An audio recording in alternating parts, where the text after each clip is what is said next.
அதற்கு பிறகு அந்த நிர்வாகத்திற்கு வரக்கூடிய தலைவர் யார்?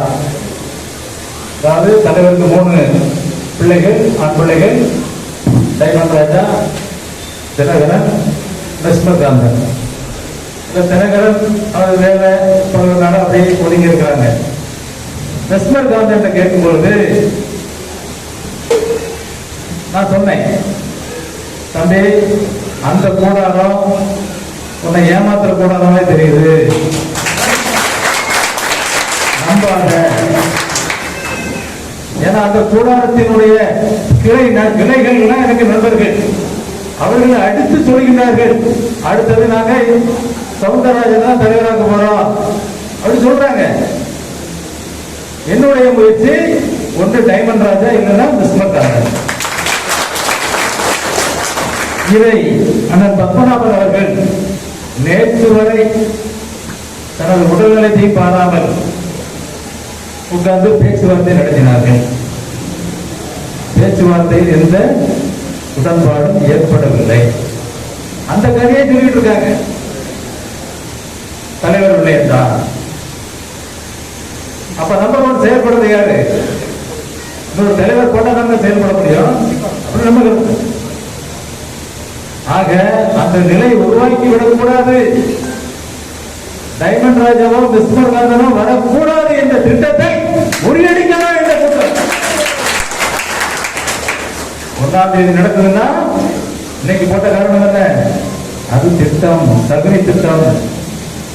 அந்த திட்டம் தீட்டப்படுகின்றது. இருந்தாலும் நமக்கு யாரும் விரோதிகள் கிடையாது. சவுந்தரராஜன் அவர்களோ மற்ற அங்க இருக்கின்ற அனைவரும் நமக்கு விரோதம் கிடையாது. நம்மெல்லாம் வெள்ளையன் அவர்கள் பட்டறையில் பட்டை தீட்டப்பட்ட வைரங்கள். நாம் சோடை போக மாட்டோம், யாரிடமும் விலை போக மாட்டோம், யாரிடமும் அண்டி கிடக்க மாட்டோம். ஆமா, நமது நிலை தலைவர் வெள்ளையன் அவர்களுடைய சரியான நிலைப்பாடை நாம் தாங்கி பிடிக்கும் கரங்களாக இருப்போம். சொல்லுவாங்க சென்னை மாவட்ட தலைவர் சரியா பையனெல்லாம் இல்லை, ஆனா தலைவர் பிள்ளைங்க இப்படி இருக்கிறாங்க. தலைவர் அவர்கள் விட்டுக் கொடுத்தால் இன்னைக்கு 2 பிள்ளைகளும் மந்திரியா இருந்திருப்பாங்க. அப்படி தலைவணங்காத தலைவர் வெள்ளையவர்கள்.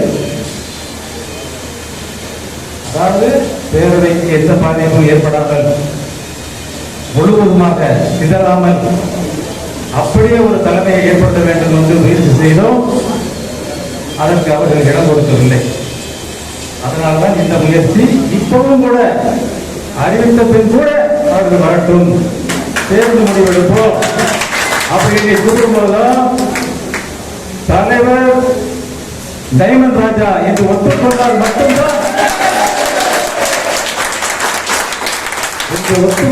மட்டும்தான் பேச்சுவார்த்தை நம்ம தயாராகும். நமக்குலாம் அந்த மாதிரிலாம் பெரிய சமாதான புறாக்கள். ஆமா, அருமையாக சமாதானம் பேசுவாங்க. ஏன்னா தலைவர் வெள்ளையர்கள் அதனால பிழைக்க இருக்கிறாங்க. ஆக விட்டுக் கொடுக்க மாட்டோம், கட்டி அணைப்போம். விட்டுக் கொடுக்க மாட்டோம், கட்டி அணைக்க தயாராக இருக்கின்றோம் என்று கூறிக்கொண்டு இந்த பொதுக்குழு கூட்டம், இதுதான் பொதுக்குழு. இந்த பொதுக்குழுல புதிய உறுப்பினர்கள், புதிய உறுப்பினர் தலைவர், செயலாளர், பொருளாளர் 3 பேரை தேர்ந்தெடுக்கின்றோம். இதெல்லாம் மாவட்ட நிர்வாகிகள், மாநில நிர்வாகிகள்லாம் பேசுறதுக்கு ஆர்வமா இருப்பீங்க. அந்த 3 பேரையும் இப்ப சரி ஒரு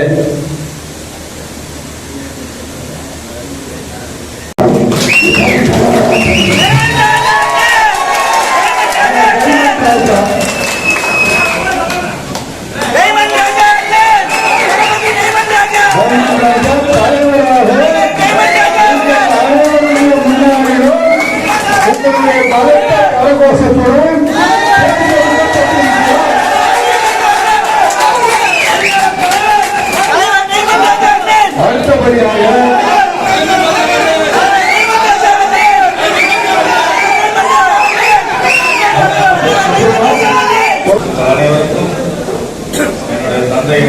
சார்பாக நமது நிரந்தர தலைவருமான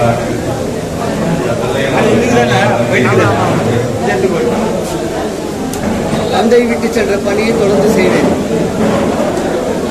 நிச்சயமாக தந்தை விட்டு சென்ற பணியை அவரோடு உறுதுணையாக இருந்த ஒரு அத்தனை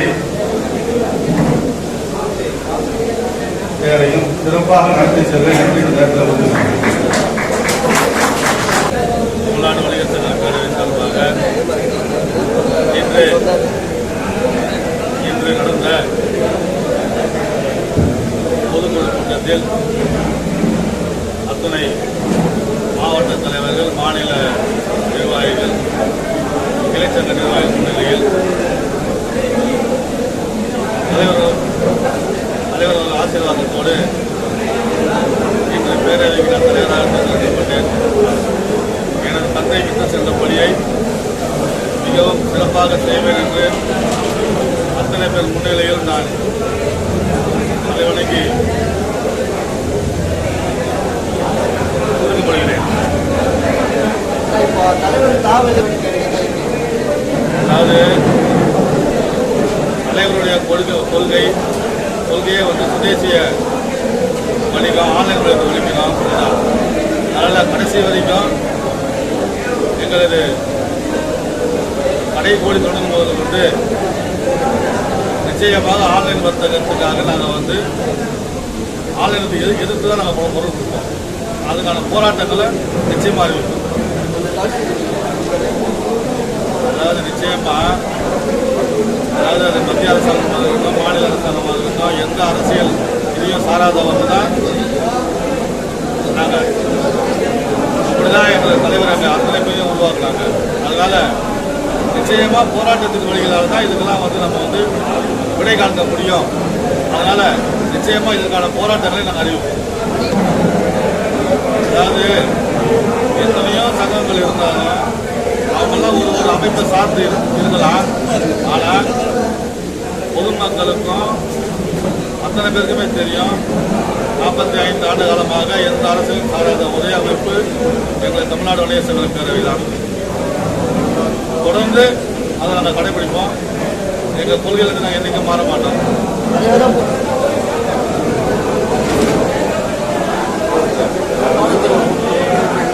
அதாவது அத்தனை நிர்வாகிகளுக்கும் நாங்கள் என்ன சொல்றோம்னா, பேரவைத் தலைவர் சுதேசி நாயகன் வெள்ளையன் அவர்களுக்கு எப்படியெல்லாம் ஒத்துழைப்பு கொடுத்தீங்களோ அதே ஒத்துழைப்பை எங்களுக்கும் தாருங்க. நிச்சயமாக நாங்கள் வந்து அத்தனை சாமானிய வணிகர்களுக்கும் சிறு குறு வணிகர்களுக்கும் உறுதியாக பேரவை நிச்சயமாக இருக்கும். அதற்கு நாங்கள் உறுதியாக இருக்கோம். அதாவது எல்லாருக்குமே தாய் சமயத்தில் நாங்கள் தான் விருந்து சென்றவர்கள் இருந்தாலும் தாய் இல்லத்தோட அவங்கள வந்து அரவணைக்கிறது தான் எங்கள் தலைவருடைய குடும்பம், எங்களுடைய குடும்பம். அதுதான். அதனால பாகுபாடு அத்தனை பேர் நாங்கள் வந்து ஒன்றிணைக்கிறது தான் எங்களுடைய வேலை.